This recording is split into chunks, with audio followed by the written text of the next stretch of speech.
आपकी screen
So we have around 60 participants and the others will keep joining as we move ahead.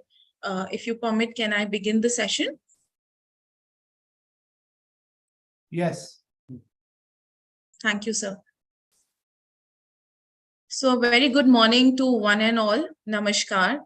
A warm welcome to our director, Shri Rajneesh Kumar from National E-Governance Division. Our speaker for today's session, Dr. Seva HM, Project Director in the Center for E-Governance, Karnataka, and all our participants who have taken out time to join for this session today. The series Digital India, Innovative Solutions led by the government has emerged with the purpose of increasing awareness of the award-winning digital solutions created by the Government of India, especially those that have been conferred in the Digital India Awards. Without much ado, I will request Shri Rajneesh Kumar, Director NEGD, to please open the forum for everyone. Thank you, Puneet. And I welcome Dr. Seva, who's been there for almost 5 years at CEG. And he just told us he's worked on many initiatives with the center and especially NEGD. So without taking much time off the 1 hour that we have, I would request Dr. Seva to please start your presentation, and we request that we can keep it interactive, and someone has a question, you can answer in the midst of the presentation. Is that okay, Dr. Seva? Yes, sir. Thank you. Thank you. Please, Dr. Seva. Yeah, thank you, Puneet. I'll just start my presentation. Can you allow me to share my screen, Puneet? Yes, sir. It is saying you cannot start screen share while the other participant is sharing. Right, sir. Just give me a moment. Yeah.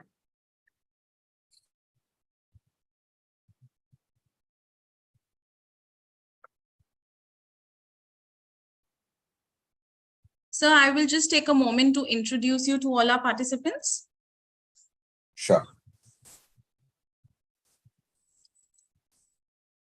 Dr. Srivyas HM graduated from Vishweshwaraya Technological University with a BE and MTech.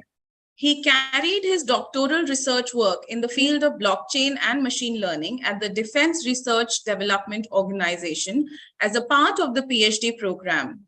He has worked in numerous fields over 17 years, thus his expertise is diverse. Google has chosen him to lead a machine learning project to strengthen the country's artificial intelligence community. He has been working as the project director in the Center for E-Governance, Karnataka, since the past 5 years. Among the many e-government initiatives he has launched, he is currently heading data initiative projects such as E-Sehmati, Mahiti Kannaj, Karnataka Open Data Initiative, Infonomics, DigiLocker, and National Academic Depository at the state level. He is also a recipient of the Digital India Awards 2022 for the successful implementation of open data initiatives at the state level. So we are extremely honored to have you with us today, and just letting you to requesting you to please begin your session now. Thank you so much, Meet, and a warm welcome to all the participants. So thank you. Thanks to NEGD for giving me an opportunity to share our work with the country, with the officers from different states. So, yeah, I hope my screen is visible.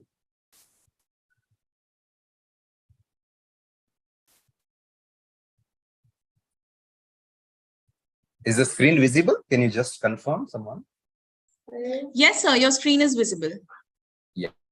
So today for the next 40 to 45 minutes, I'm going to talk about a few initiatives, because Center for E-Governance has multiple initiatives, multiple IT projects at the state level. But I am going to talk about data-related initiatives which we are working in Center for E-Governance.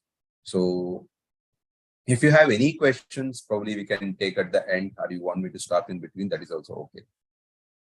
So, I mean, before I start about the projects, I say, what was the need? I mean, we, Karnataka, we published our data policy in the year July 2021. So it was basically talks about, data sharing framework, what types of data classification, and what is a sensitive data, then what is shareable data, what is restricted data. So then we classified into three major categories. One is shareable data. See, we as a government, we generate huge data of the citizens, because of implementing multiple schemes and services. So then we thought it's very difficult for a researcher or for a private company to access data from the government to build their model or to do some research. Nowadays, we all know that private participation in government is so important that can actually bring wonders. Like the best example is UPI, where interoperable open systems are built by NPCI, and this one, so many private players have come. So in that way, in line with OGD, we developed a open data platform under shareable data. And coming to the second category is sensitive data, which cannot be shared in the public domain without the consent of the citizens. But it can be shared with the service provider with the consent. That is the second class of data, because it contains some PI and PII. When I say PI, it's a personal information and personally identifiable information. And the last category we group is a restricted data, which cannot be published due to the nation's security or because of the government's reason.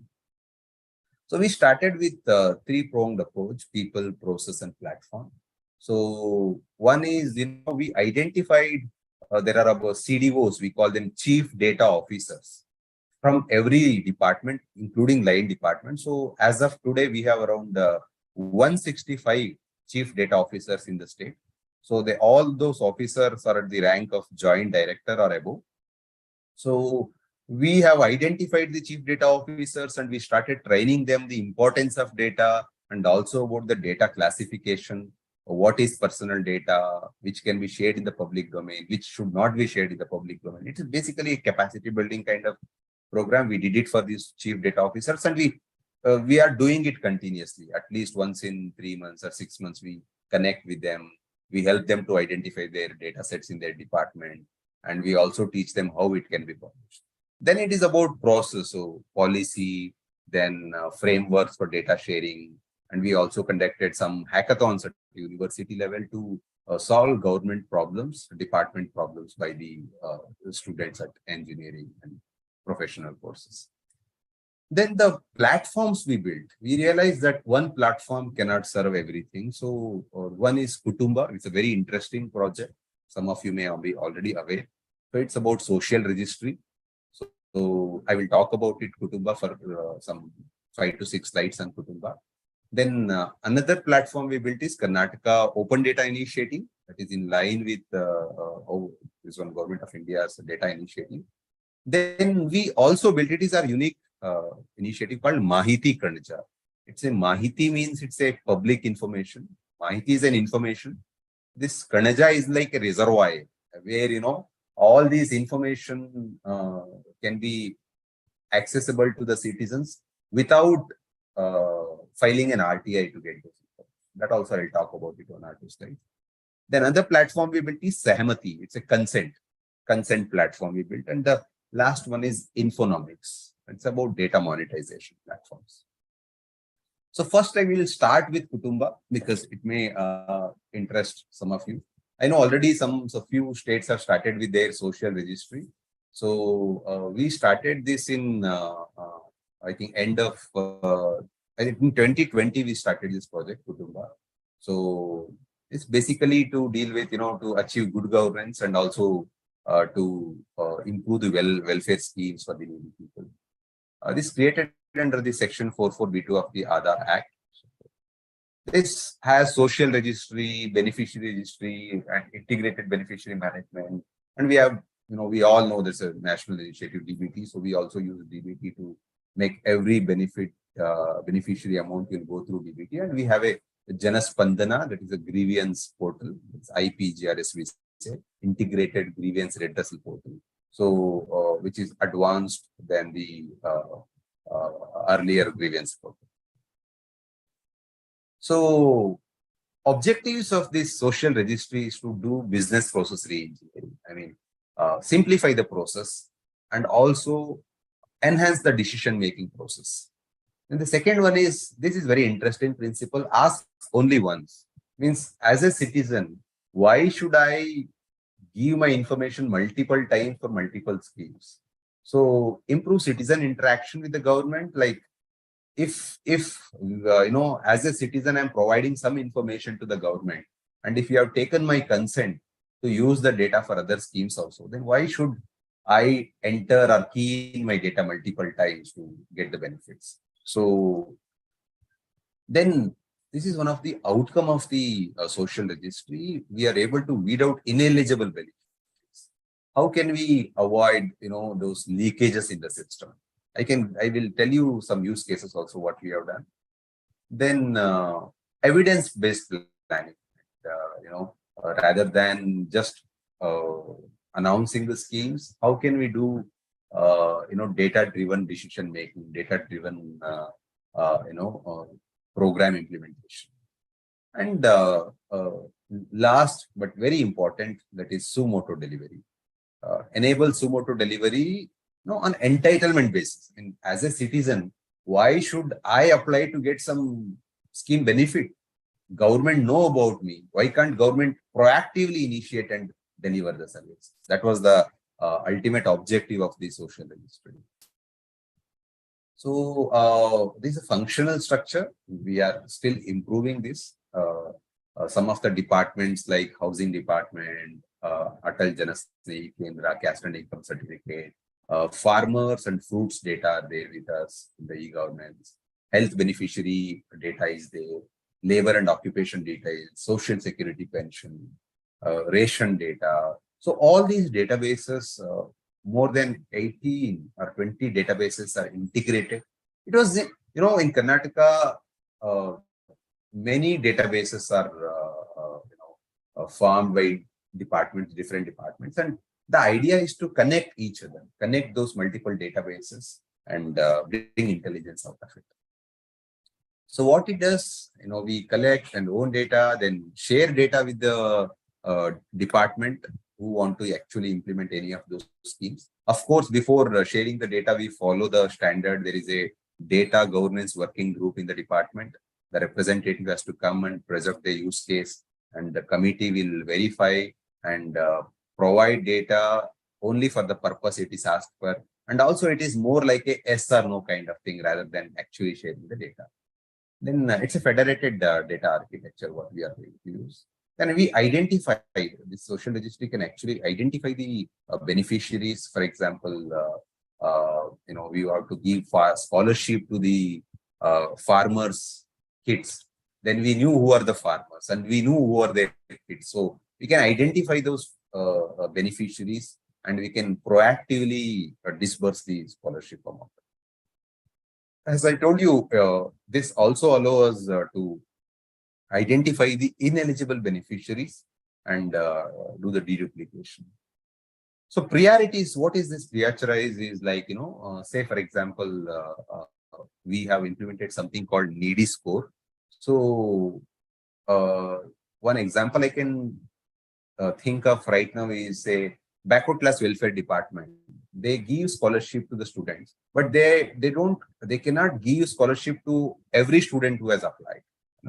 They have a limited budget, but then based on the needy score, based on other parameters also, we can actually generate a beneficiary list who is actually their income limits, or who is actually not only based on the caste and income certificate, but also on other parameters. So in that way, this allows to achieve the sumoto delivery for the needy people, and also it can identify the accurate and reliable beneficiaries. So it has a forward and backward integration. That means when the data is shared with the department, it will also have a reverse integration. If something needs to be improved, then the data will be picked up from the department, and the database will be, that's how this database gets enriched for a period of time. So I can discuss some of the use cases. So as I told you, we being a beneficiary implementing scheme state, like instead of asking the citizen multiple times, so now we have nearly 6 crore citizens data. So the moment they enter their Aadhaar or hash of Aadhaar or their ration card data, we can auto-populate the rest of the fields based on the, in the context of beneficiary scheme, we can generate the information. This will avoid that, citizen getting irritated to enter multiple information every time. And also the data will be shared in a secured and authentic way. So what we identified, the application of this social registry will be in Seva Sindhu portal. We have a portal called Seva Sindhu. It is built based on the Service Plus platform. So where more than 850 services are delivered, applications will be taken through Seva Sindhu, and services will be delivered. Then we thought, why should the Seva Sindhu ask every information for every scheme from the citizen? So no need for complex application forms, just ask few things, whatever is required. I mean, recently, while implementing these guarantee schemes, at some places we have asked only 4 or 5 fields instead of asking some 50 fields, because those fields are sufficient enough for us to identify who is he and what is his background, whether he is eligible for that scheme or not. And to make the payment also, we know his Aadhaar number, and Aadhaar is the financial address. Through DBT, we can make the payment. That is what we did. So this can actually save a lot of manpower and also leakages in the system. This is one just rough calculation we have presented just to see one of the scheme called Amruta Jyoti. This was for 75 units, free units to some beneficiaries in Karnataka. In a traditional system, before business process re-engineering, the estimated cost, it's only a cost, but time will also be much more. But whereas after BPR, after implementing the business process re-engineering through the social registry, the cost is drastically reduced, and also the time. And another important application of such scheme is like, evidence-based planning. So we can actually do the analysis, and planning can be done, and schemes can be rolled out based on the baseline surveys, and by removing the duplication beneficiaries. Some of you maybe know that recently the government in Karnataka got changed, and they announced this flagship schemes of Karnataka, that is Gೃಹ Jyoti, Gೃಹ Lakshmi. Gೃಹ Jyoti is all about free electricity to all the citizens. If their usage of electricity is less than 200 units, then that many units will be provided for free. So for this application, we did not ask anything other than 3 or 4 fields, because we knew integrating the data with Bescom and with Kutumba, we could make out who is the owner, and we also integrated with Bhumi. We know who is the owner of that property, and whether he is paying income tax, and what is the consumption. And so we were able to roll out very quickly.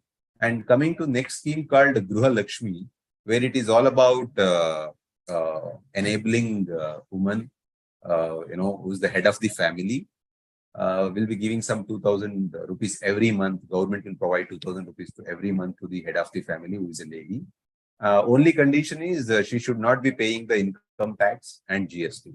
So because we have connected with the income tax database and GST, we could easily identify, and we received more than 1 crore applications in less than 10 days. That's a real achievement, and it's in a controlled environment we received. And we were able to implement the scheme within a month time, just because all this information, all these databases were connected. Another scheme called Shakti, it is for transport, free transport to women in Karnataka. So this also we have implemented. We implemented it using a bot, and the databases were connected using social registry database. We were able to do that. Annabhagya is giving some 10 kg of free ration to the BPL household people. That also been integrated. And the Yuva Nidhi is all about unemployed graduates, how they can actually be motivated or supported financially. That we are yet to implement this scheme, but again, this is possible because of the social registry what we have, and also with the National Academic Depository Database, thanks to NEGD. So we know who is a graduate, when he has graduated, when he has passed that. So we are just going to ask only 3 fields from the graduates, and we can deposit the money to his account within a week time, or ideally it can be done on the same day, because it's all schedulers, the money can go through the DBT. So yeah, this is some of the other examples, like when scholarship was about to implement to the agricultural labors. So the kids of those agriculture farmers, we did it. I mean, we did not ask any applications from the students who are studying in the institution, because we knew who are the farmers. We have a fruits database. There are about some 80 lakh farmers, unique IDs are generated, and we know who is the farmer. And we also know through Kutumba, who are their kids and what are they studying. And because of connecting it with NAD and other SATs database in Karnataka, we know whether he's taken any benefits from government, whether he's graduated from that, whether he's really studying in that school, what is his attendance and all. So we were able to, see, this is the first week the guidelines were issued. Second week, eligible list were generated on Sumoto delivery. And third week, the scholarship amount was dispersed. Without, some of the students, they don't even know how they received this money, because they never applied for this scholarship. Even when something flood happened in the Belgavi region of Karnataka, we know in which land that actually flood has happened, and we know their survey number, and we know the owner of that land, and the flood relief fund was distributed through DBT, because thanks to fruits database. And without applying, without running to the officers, the farmers have received their flood relief fund. Yeah, this is one of the leakage I was talking about. There were multiple deceased, ineligible people who were having these ration cards just to get the benefits. Thanks to eJanma database, Department of Birth and Death, and Kutumba, we were able to eliminate lakhs of fake ration cards. People who have actually not eligible for BPL, but they were having BPL cards, and some people who are actually died, but still they were receiving the pension. Someone else was receiving the pension on behalf of. So these kind of things, it has actually saved huge savings to the government, and also which will help us to give those funds to the needy people. And privacy is very well taken, and as per the DPDP Act, all those privacy measures are taken in the project. So as a data principal, he can always go to the Kutumba, and he can update his information or his family information. And if any grievance are there, he can update his grievance in the integrated single grievance portal, where we have identified the L1, L2, L3 last mile officer, and it will be escalated to the next level, and it will be closely reviewed by the Honorable CM of Karnataka. So data security was a big thing. So open access, consented restricts, I already talked about it, so I'll skip. So open access is what I was talking about. We built one portal called Mahiti Kanja. I will just, you can check this portal after this presentation. Mahiti Kanja, if you Google it, you will get it. The problem statement we were trying to address was, there are so many RTI applications we receive in the government. And we as a government officers, we always think it's a, it's a overhead for us along with the regular. And also when we see from the citizen perspective, why citizen has to file for an information, when RTI section 4.2 says that some of the information which can be shared under RTI can actually come in the public domain.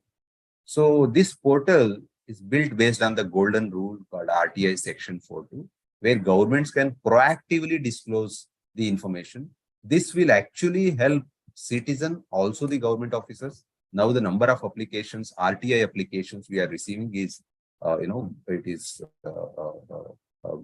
drastically reducing over a period of 2 years. So the idea is, see, why citizen should create a user account? Why should we trace him? Because we know in some of the RTI activities what has happened. So it is a step towards transparency and accountability for the government. So without login, anybody can log into this portal. Say, for example, say in Karnataka now through this Mahiti Kanja portal, anybody can see in a given district, in a given taluka, and for a selected gram panchayat and a village, how many schools are there, and how many teachers are there, which teacher is teaching which subject, and how many boys, how many girls, students are there, how many dropouts, whether that school has a toilet facility for this one or not, whether there is a playground or not. And so, thanks to UDI's database and SAT's database in the state, so which actually enabled us to connect. And the USP of this project is it all connected through APIs, and the data is not static. Most of the data is connected through API. So the moment citizen come to one portal, Mahiti Kanja portal, and run a query, that query will go and query it on the department database, and that very well presented information will be shown on the Mahiti Kanja portal. And also see, in presently, I'm sure this problem is there in every state. So we have more than 500 portals in Karnataka. So how can a citizen, how can we expect him to remember so many portals? So we have developed this one portal for citizen where anything related to information, they can come and access this. Of course, Rajasthan, after Jan Suchana, this Mahiti Kanja was developed. I think these are the two states who have developed such kind of portals in India.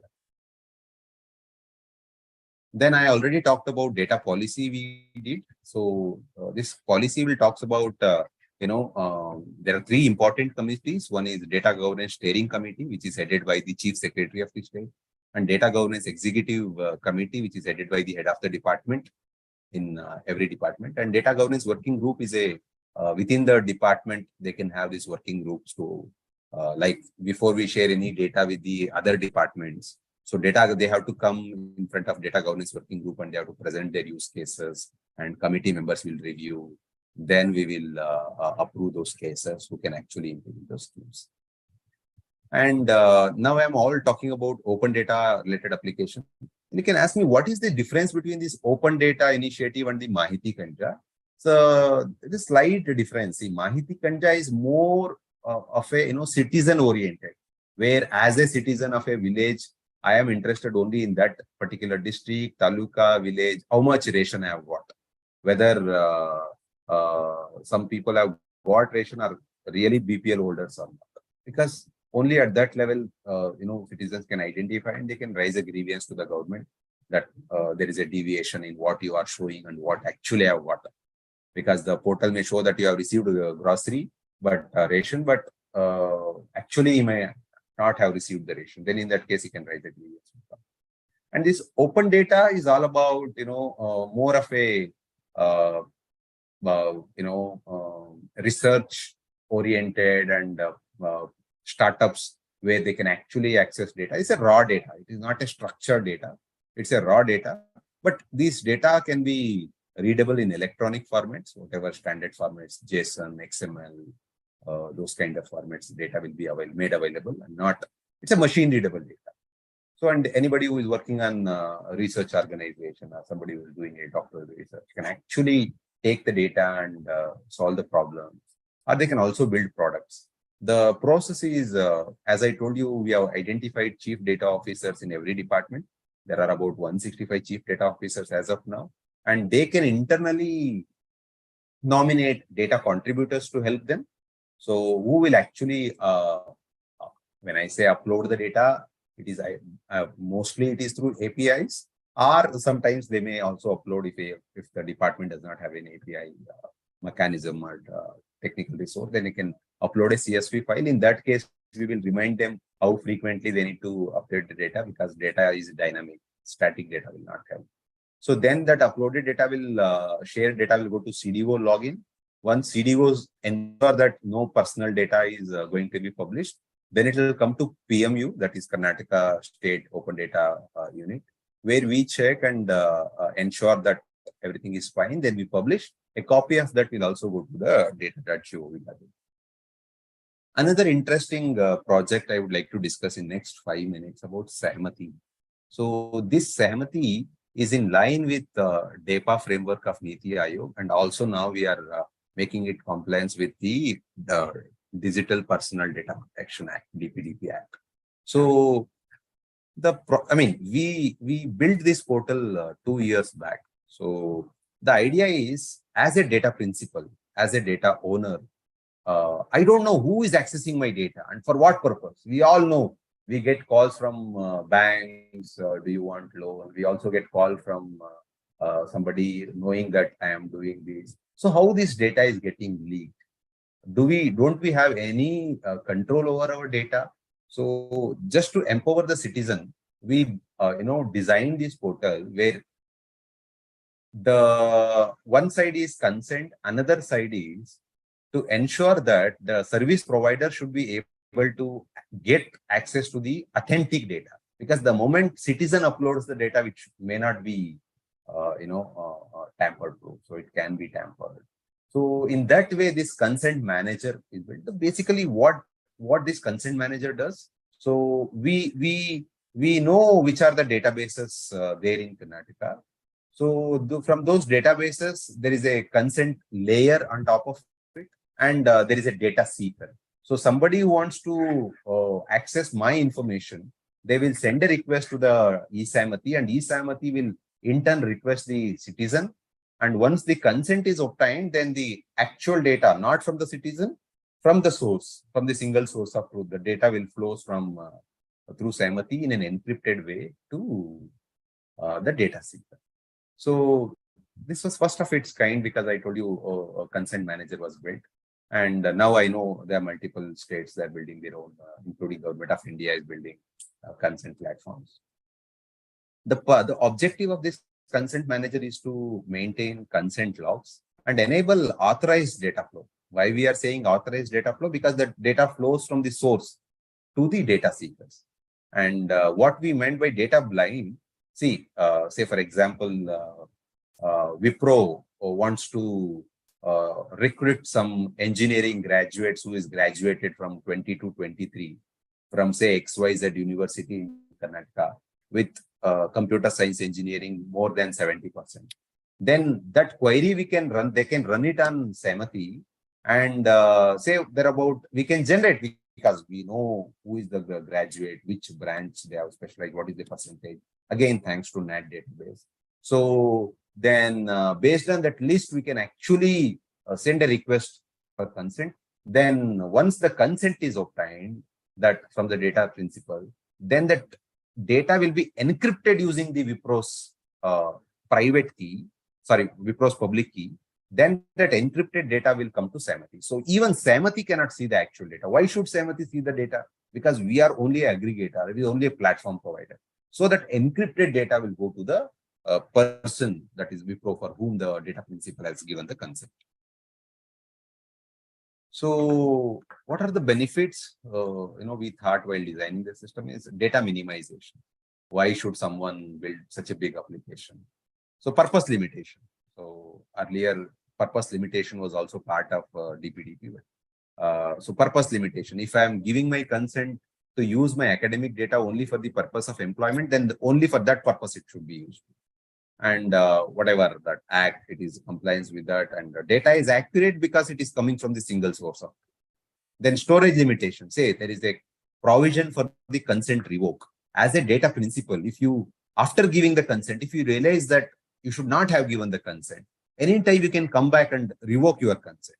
In that case, we will intimate the data seeker or who is the third party service provider who is actually registered on the system and has access to your data. As per the agreement he has signed, he is supposed to delete the data within the 24 hours of revoking the consent. Then it is accountability because everything is in electronic form. So presently we have 2 use cases, and of course we are working on to add more and more use cases and more databases on the Samati. Presently one is a document verification because we have students database, and we also have farmers database called Fruit. So it is integrated on the Samati portal. So say for example, if somebody, I can show you that use case. Maybe, First I will show you this this use case which I told you about Wipro. Say for example, okay, here we are taking Toyota. They will run a dynamic query on the Samati platform saying that I want a mechanical engineer or whatever they based on their requirement. And that query will go to the database, that is the NAT database. Then based on that, we generate eligible list of those students. Presently, we have done it for individual, and bulk query is also possible because it's after all, it's all about an electronic database. So after generating that list of eligible students or employee graduates, then request for consent will be shared with the with the data principal. And say for example, if there are 1,000 graduates are meeting that criteria, out of 1,000, only 500 graduates give the consent, then only that 500 graduates data will be encrypted using Toyota's public key, and the data will be shared with the Toyota. Then they can do targeted interview. So this will actually enable targeted interview. Another use case I can talk about is Fruits, where say a company like Big Basket or DMart, they want to, say for example in Karnataka, if you want to procure say some 100 quintal of tomato in the month of October first week, then we know who is actually growing tomato crop in Karnataka thanks to crop survey, where every season the survey will be done and the actual photographs will be taken. And we also know who is the owner of that plot, what he is growing, and when that probable harvest date. So we can actually do a targeted thing. We can say, if say, for example, Big Basket want to procure 100 quintal of tomato in the Mysore district, we can run this query on the database and we can generate a list of eligible farmers who is growing that particular crop and which can be harvested as per the requirement. And then consent can be taken through those farmers, and that data can be shared with them, which can also eliminate middleman to some extent. That was the idea. So it can be both ways. It can be individual request where company is asking or citizen coming and proactively giving. Especially in the case of farmer, taking consent electronically was a challenge. So we are actually working to simplify those consent mechanisms. And my last slide is about data monetization. So data monetization, why government should always depend on the finance department to implement projects. So why can't we earn revenue as a departments, of course, without compromising on the data privacy?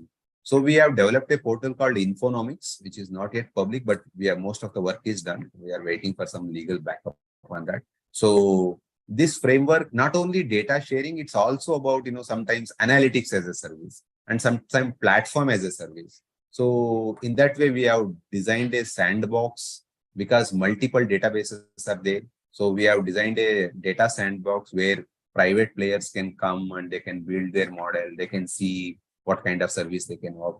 So, and because lot of electronic initiatives in the state, we are also implemented data lake now. We are in the process of implementing data lake. So multiple sources of data is collected and it is cleansed. And so ideally planning departments want to do budgeting and planning based on the data, because data-driven innovation or data-driven decision making. So in that way, we are working. So, and this is the photograph. We got a Digital India Award thanks to Government of India for recognizing us on the data-related initiatives. Yeah, if you have any questions, I can take it up.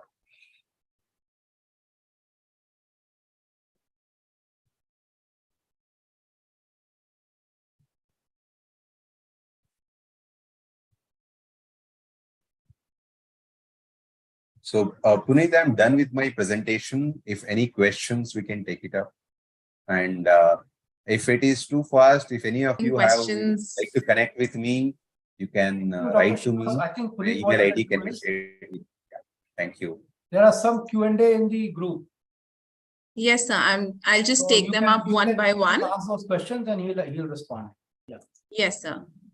So the first question that we have received is by Mr. Sudhir Agarwal. The question is, has this data governance structure been helping departments in cloud adoption under the MeitY Meghraj cloud policy and implementation?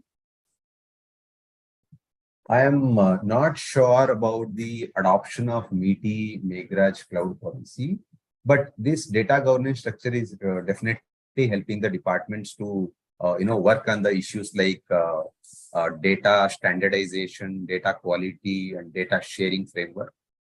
We have a Karnataka State Data Center, state-of-the-art data center, which also equipped with cloud. So now most of the data is cleansed at the entry level. And so because we all know data standardization, data quality are the big challenges. Cloud adoption, not much with respect to Government of India, because we have a state data center where any department now, if they want to implement any scheme, that we are providing all that infrastructure free of cost to all the departments. I hope this will answer the question. Thank you, sir. So the next question is, what challenges did you face while categorizing the data sets into level 1, 2, 3? Yeah, that was the big challenge, categorizing the data, because we alone as a PMU in Center for E-Governance, we cannot do it for all departments. So what we did was, we educated the chief data officers. We keep, refreshing sessions with them. We get some experts from Government of India and we conduct sessions with them. So it's more of a capacity building program, which actually help them to get awareness about classification of data and which is sensitive, which is not sensitive, which is personal, which can go in public. So it's a literacy test for the government employees, where actually we have recommended to put some questions on cyber security as well as on this data governance, so that employees will be aware of it. Thank you, sir, for explaining so well. In the same regards, there's another question that says, is the infonomics being planned is within the ambit of PDP Act 2023? Yes, very much. We are in line with the DPDP Act. Thank you, sir. Next question is from Shri S. Koganti. Regarding e-Sehmati, does the citizen also get to know the purpose for which data seeker is requesting access? And how is it ensured that the data is not used outside the scope of which consent was given?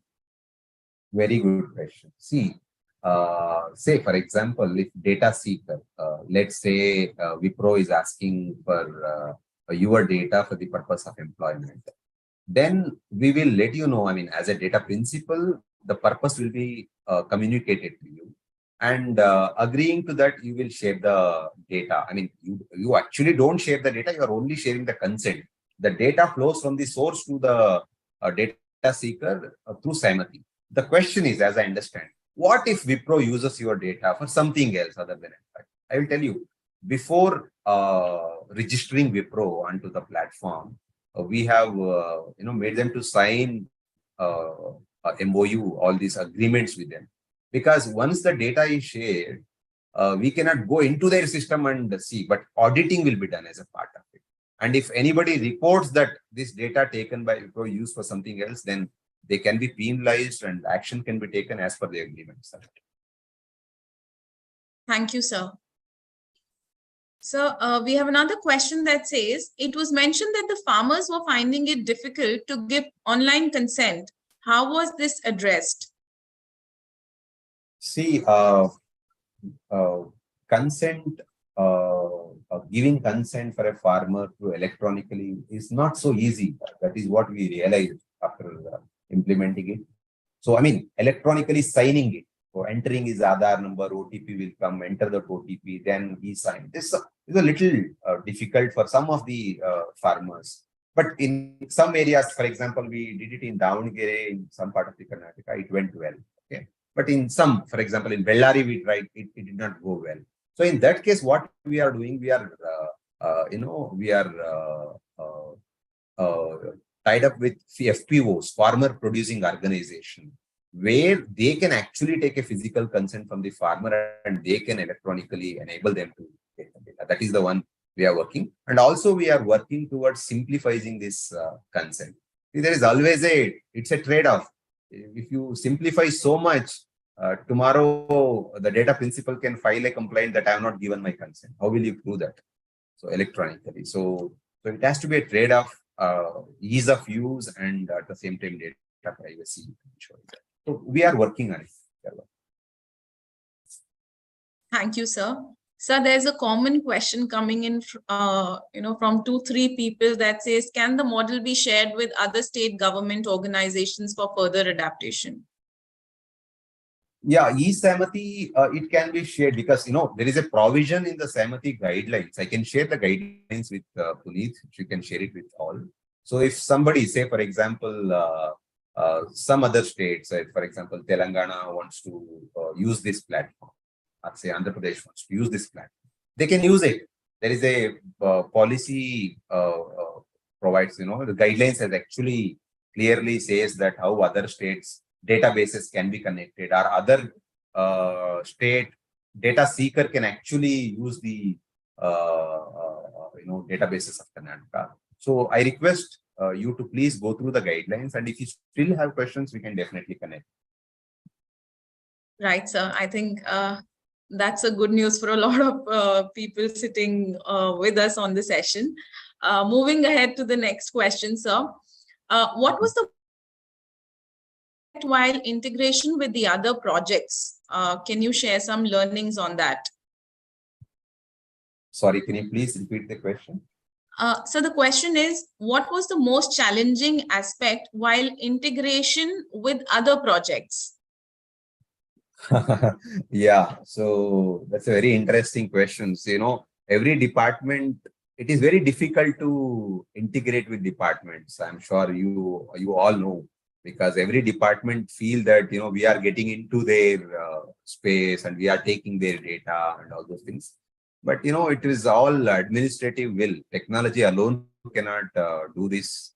We could not have achieved only through technology. Technology is one part of it, but administrative will and of course political will to do that. Administratively, we achieved that through government orders, through close review by through secretaries meeting, and we actually told them it's a win-win for both. How actually it will help many departments to will benefit.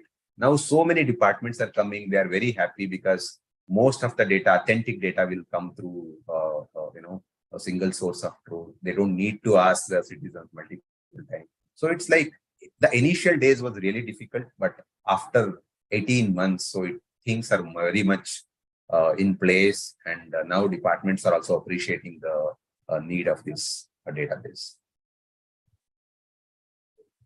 The challenge, to answer that question, yes, one was resistance from the department that you need to handle administratively.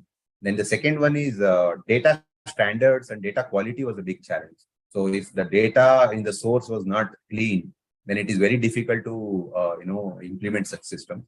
So you have to put checks and balance in place from the data source level. Then it has to be integrated, and if you should do some pilot, then it should show some result. You should show it as a win-win for the departments. How it actually we are going to help them. Then only it is possible, according to me. Thank you, sir. I think you've explained it very well. This is certainly one of the biggest challenges that a lot of us face here. Another question is, sir, can you elaborate a bit more on the revenue sharing model? Yeah, so you're talking about the data monetization? We have this question from Mr. Swan Pant. Yeah, maybe because that is the way actually this monetization comes. Say, for example, now we are working on the document verification charges. The private organization, they are spending huge money on the document verification through these background verification companies. Now, because we have a database, so we can instantly provide the turnaround time will be very less, and there is nothing physical now electronically because there is no human intervention is required. It's all machine to machine communication. It can happen. So in that way, whatever traditional universities were charging for the documentation, say for example, 80% of the revenue will go to that university directly. And now there is no work for the university to do. They don't have to do anything because it's all once they upload the data, then rest all will take care by the platform. And 10% maybe the platform service provider and 10% will go to the other stakeholder, whatever. So it's something like a 80-20 rule kind of thing, what we have proposed on the monetization. Of course, we have not done any data sets or something on the monetization because of the legal things. So we have built a platform. We are just waiting for the legal. Thank you, sir. Sir, keeping a tab on the time, we'll take one last question. And the question is, please speak about the difference between digitizing solution between government and PSU sector. Sorry, can you please come again? Please speak about the difference between digitizing solution between government and PSU sector. Okay, digitizing solutions between government and PSU structure. It's a very thin layer between the, this public sector undertaking and government departments. So in Karnataka, we, for the government department, we have given more priority and strengthened them. Say, for example, state data center. Any infrastructure under state data center will be provided free of cost to all state departments. Whereas for the public service undertaking, there is a nominal charge. Of course, they are under the government, but they also have a revenue models. So in that way, keeping completely excluding the PSUs, we cannot achieve. But definitely, the priority of digitizing at the government department was given more in Karnataka. Then next priority for us was the PSUs. So the digitized solutions were implemented across. In that way, we did not differentiate much. So we directed the departments to digitize, even if any departments under any PSUs under the department has to be digitized. So I cannot comment much on the PSUs because I'm not much into it. So please excuse. Thank you, sir. Thank you for answering all the questions so patiently. And I will now request Rajneesh, sir, to share a vote of thanks, and then we can close the session, sir. Well, Dr. Srinivas, the only thing I would say in a vote of thanks is this is not the last session. It is first of a long series that we'll have with you. And in the next sessions, probably we'll focus on your projects, which is also going to be in tandem with what you're doing at the center. And it's going to be a great learning for the states, UTs, and even NAGD. So congratulations, because actually The real thing happens at the ground, at the district and block level. So you've been able to tackle that issue. So congratulations for that. And thank you once again for a great session today. Thank you, Dr. Shivas. Thank you so much, sir. Thank you for giving me an opportunity to present, and thank you one and all for patiently listening. I would be happy to hear if you have any questions or any suggestions to improve our system. Please feel free to write to me on my email. Probably Puneet will share my email address with you all. Thank you once again. Thank you, one and all. Thank you so much. Just one announcement for all the participants, that a copy of the presentation and recording will be made available at our LMS, Learning Management System, the link of which has already been shared on the chat with all of you. And an email will be sent to all